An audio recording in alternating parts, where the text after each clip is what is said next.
आज हम एनसीईआरटी द्वारा कक्षा 6 की हिंदी विषय के लिए निर्धारित पाठ्य पुस्तक दुर्वा भाग 1 पाठ 20 चिट्ठी, जो कि एक कविता है, इस कविता का काव्य पठन करेंगे।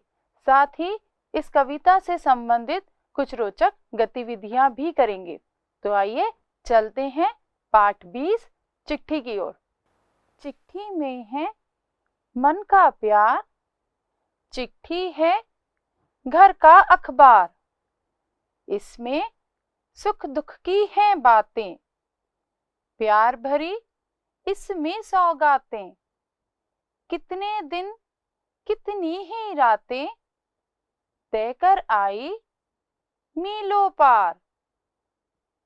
यह आई मम्मी की चिट्ठी, लिखा उन्होंने प्यारी किट्टी, मेहनत से तुम पढ़ना बेटी, पढ़ लिख कर होगी होशियार।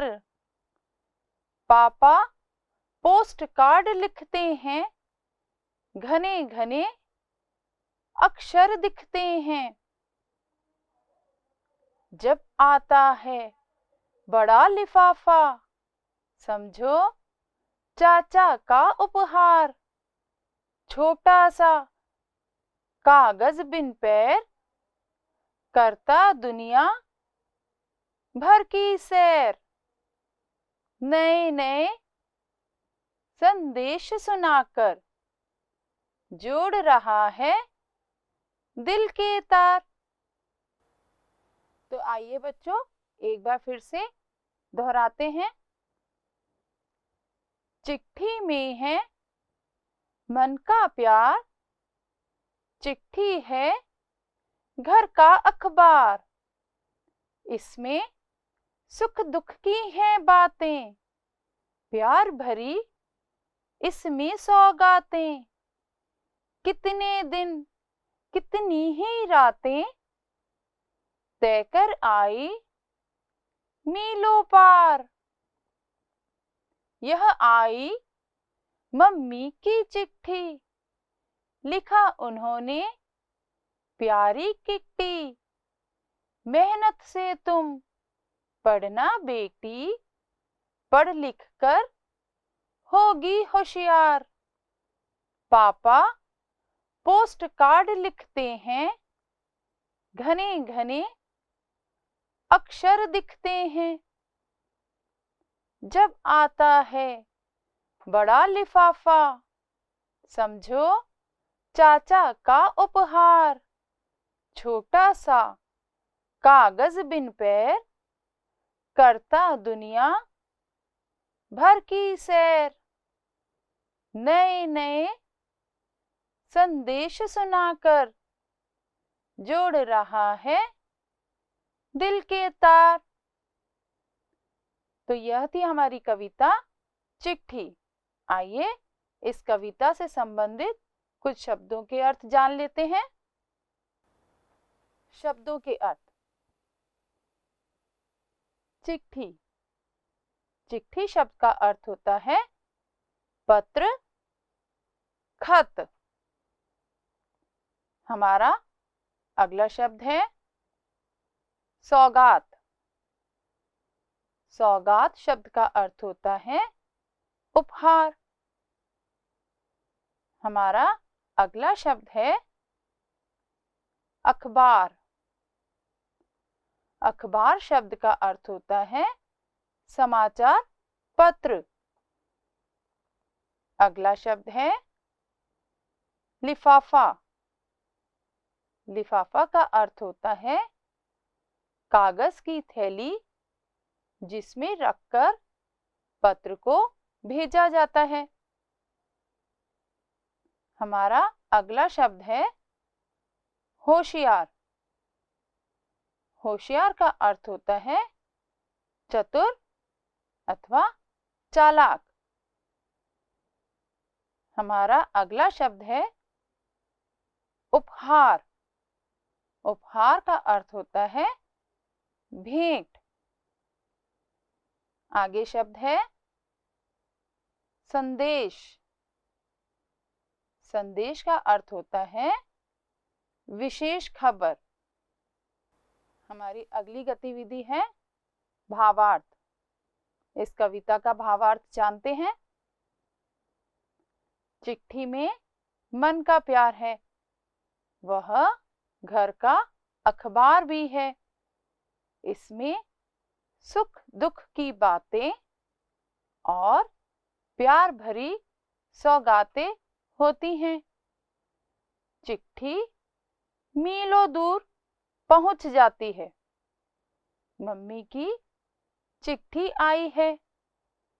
उन्होंने लिखा है कि प्यारी बिटिया किट्टी, तुम मेहनत से पढ़ना लिखना। पढ़ लिख कर तुम होशियार हो जाओगी। पापा पोस्ट कार्ड में घर भर की बातें लिखकर भेजते हैं। जब बड़ा लिफाफा आता है तो समझो चाचा का उपहार आ गया। छोटा सा कागज बिना हाथ पैर के दुनिया की सैर करता है। नए नए संदेश सुनाकर चिट्ठी दिल के तारों को जोड़ती है। तो इस प्रकार था हमारी कविता का भावार्थ। चलिए अगली गतिविधि की ओर चलते हैं। हमारी गतिविधि है कविता की पंक्तियां पूरी करो। हमने कविता पढ़ी है, उसी के आधार पर हम इन पंक्तियों को पूरा करेंगे। पहली पंक्ति है, चिट्ठी में है मन का प्यार। तो बच्चों कविता के आधार पे बताइए इसके आगे क्या आएगा। बिल्कुल सही, चिट्ठी है घर का अखबार। चिट्ठी में है मन का प्यार, चिट्ठी है घर का अखबार। हमारी अगली पंक्ति है, मेहनत से तुम पढ़ना बेटी। तो आप बताइए कविता के अनुसार इसके आगे क्या होगा। बिल्कुल सही, पढ़ लिख कर होगी होशियार। मेहनत से तुम पढ़ना बेटी, पढ़ लिख कर होगी होशियार। हमारी अगली पंक्ति है, छोटा सा कागज बिन पैर। तो बताइए इस पंक्ति को पूरा कीजिए। एकदम सही, करता दुनिया भर की सैर।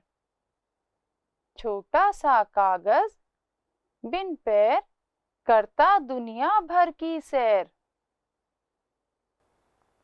हमारी अगली गतिविधि है, समान अर्थ वाले शब्दों को रेखा खींचकर मिलाओ। यहाँ उदाहरण के लिए एक शब्द दिया है, मेहनत का अर्थ परिश्रम। इसी प्रकार हमें बाकी शब्दों को भी समान अर्थ वाले शब्दों के साथ मिलाना है।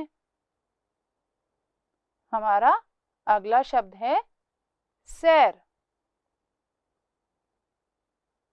सैर शब्द का समान अर्थ वाला शब्द कौन सा होगा बताइए। बिल्कुल सही, भ्रमण। सैर और भ्रमण दोनों ही समान अर्थ वाले शब्द हैं। आगे शब्द है होशियार। तो बताइए होशियार के समान अर्थ वाला शब्द। एकदम सही, होशियार। चतुर। होशियार और चतुर दोनों ही शब्दों का अर्थ समान होता है। हमारा अगला शब्द है सौगात। तो बताइए सौगात का समान अर्थ वाला शब्द कौन सा है। भेंट, सौगात और भेंट दोनों का ही अर्थ समान होता है। पत्र, पत्र का समान अर्थ वाला शब्द क्या होगा? बिल्कुल सही, चिट्ठी। पत्र का अर्थ होता है चिट्ठी। एक बार पुनः दोहराते हैं। मेहनत, परिश्रम, सैर, भ्रमण, होशियार, चतुर, सौगात, भेंट, पत्र, चिट्ठी। तो इस प्रकार हमने समान अर्थ वाले शब्दों को सीखा। हमारी अगली गतिविधि है निम्नलिखित शब्दों का अपने वाक्यों में प्रयोग करो। यहाँ कुछ शब्द दिए हैं। सैर, संदेश, उपहार। इन शब्दों से हमें वाक्य बनाने हैं। तो बताइए, सैर शब्द से क्या वाक्य बनेगा? एकदम सही। सैर करना हमारे स्वास्थ्य के लिए लाभदायक होता है। अगला शब्द है संदेश। संदेश शब्द को उपयोग करके वाक्य बनाएं। एकदम सही। राम के घर से संदेश आया है। हमारा अगला शब्द है उपहार। तो बताइए, उपहार शब्द से क्या वाक्य बनेगा? एकदम सही। निखिल ने हरमीत के जन्मदिन पर उपहार दिया। तो इस प्रकार हमने सीखा कि शब्दों का वाक्यों में किस प्रकार से प्रयोग किया जाता है। हमारी अगली गतिविधि है प्रश्नोत्तर अभ्यास। हमारा प्रश्न है, चिट्ठी को घर का अखबार क्यों कहा गया है? आपने कविता सुनी है तो उसके आधार पे बताइए, क्यों चिट्ठी को घर का अखबार कहा गया है? शाबाश। चिट्ठी हमसे दूर दोस्तों और रिश्तेदारों का समाचार बताती है, इसलिए उसे घर का अखबार कहा गया है। हमारा अगला प्रश्न है, चिट्ठी बिना पैर दुनिया की सैर कैसे कर लेती है? सोचिए और बताइए, चिट्ठी बिना पैर दुनिया की सैर कैसे करती है? चिट्ठी के माध्यम से हम अपना संदेश दुनिया के किसी भी कोने में भेज सकते हैं।